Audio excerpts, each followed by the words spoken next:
Back, Congressman Mark Pocan with us for the hour, taking your calls. David in Columbus, Ohio, you are on the air with Representative Pocan. Hello, Representative Pocan. This is a great opportunity because I don't get to talk to my representative in person.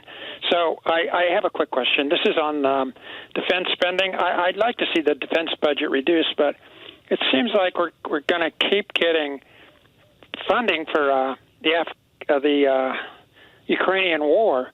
And is that going to go on forever? I mean, is it just an excuse to pump up the defense budget? Do we really need that much money in weapons? I know they're expensive, but it seems like we're piling on huge amounts of money.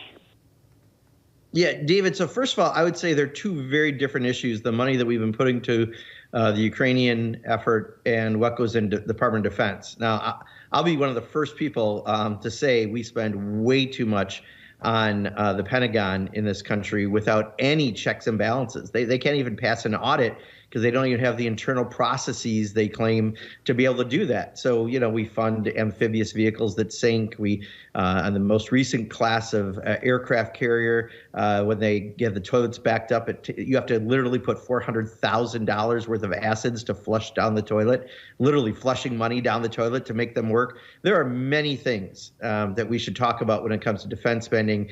And the problem is, fundamentally, it has become a jobs program across the country. Every single district has a footprint of this. And when you talk to many members, the response is about jobs in their district rather than smart defense spending. Do we need to spend that much? Should we put more into other things? And I would argue absolutely. But I don't want to necessarily confuse the two because we do purposely do them separately in how we do the funding, what's going to Ukraine. But I don't want it to get lost because I think more people support what we're doing with Ukraine than the, I would argue, rather poor spending that we do with the Pentagon right now.